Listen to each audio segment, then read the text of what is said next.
Hello, welcome back to my channel Economics in 9.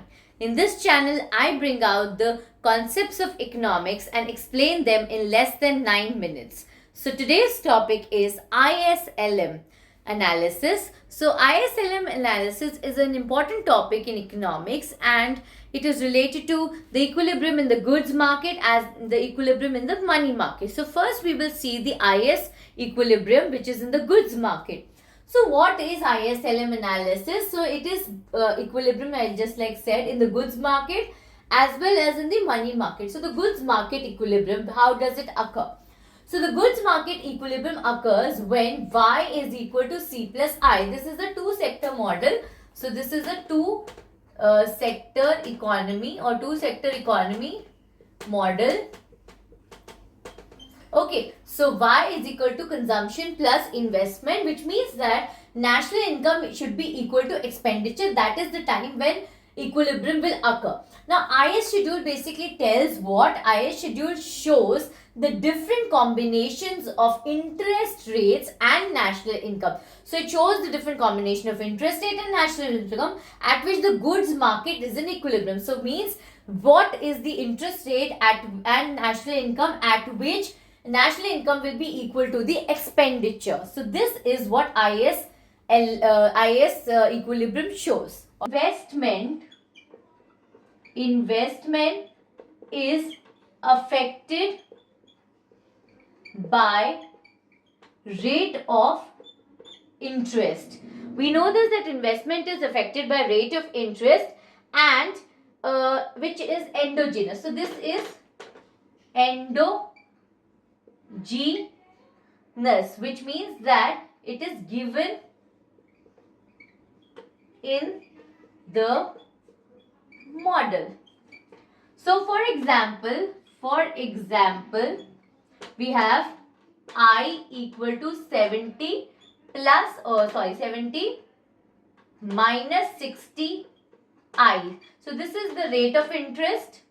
So this means that investment is dependent on the rate of interest and it is inversely proportional to the rate of interest, because as the rate of interest increases, investment decreases and vice versa. This component of investment is the autonomous part, which does not depend on the rate of interest. It does not depend on the rate of interest. Now, coming back to the equation where IS schedule will lead to equilibrium or the equilibrium part, let's see how does that happen. We take Y is equal to C plus I, where C, let's say, is equal to 10 plus 0.8 Y and I is equal to 70 minus 60 I. Now when we solve, we know that for equilibrium, we know that Y has to be equal to C plus I. So we will write Y is equal to 10 plus 0.8 Y plus 70 minus 60 I. So solving for this, it will be Y minus 0.8 Y equal to 80 minus 60 I, which will be equal to 0.2 Y equal to 80 minus 60 I, and then it will be Y is equal to 400 minus 300 I. So this is your equation for the IS schedule, or this is the IS schedule. Okay. So now you see that there is a negative relationship between the interest rate and national income. Okay. The money market equilibrium or the LM schedule. Money market equilibrium or LM schedule. So money market will be in equilibrium when money supply is equal to money demand. This is exogenously given.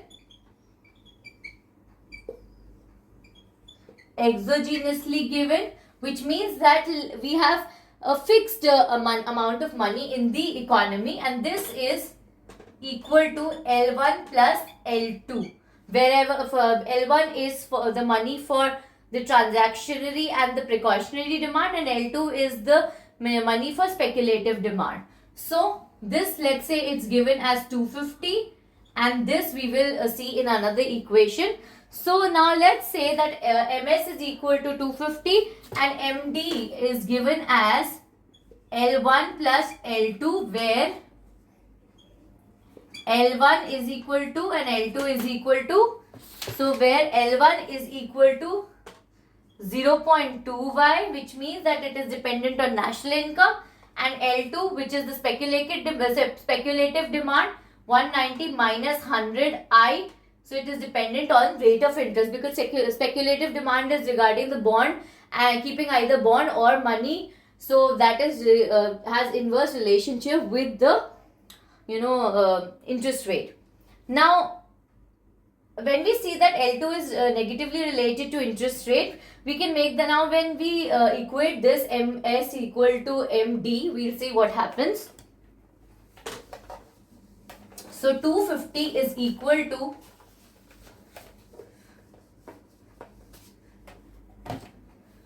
0.2y plus L2. L2 was 190 minus 100I.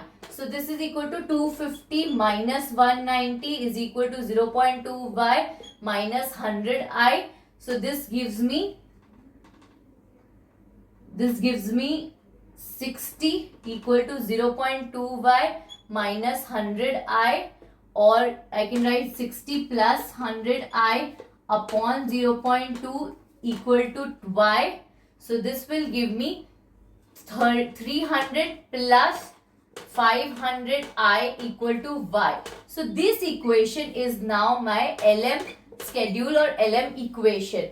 300 plus 500I is equal to y is my LM equation. Now in this you see that I is positively related to national income. In the IS equation, it was negatively related to national income.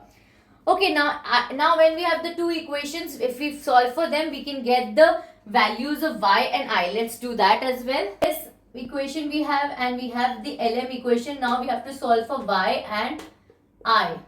So let's see how it's going to be there. IS equation was 400 minus 300I, and LM equation was 300 plus 500I equal to y. So we have to do mathematical manipulation to get the value. So if I multiply this by 3 and multiply this by 5, I will get 400 into 5, 2000 minus 1500I equal to 5y, and this will be 900 plus 1500I equal to 3y. This can be cancelled. If you just add these two equations, this will give me 2900 is equal to 8y, which means y is equal to 362.5 when you divide that. Okay, so when you do this calculation, once we get y, we can substitute the value in any of this equation and we will get the value of I, which will come to be 12.5% or 0.125. Okay, so this is ISLM for you.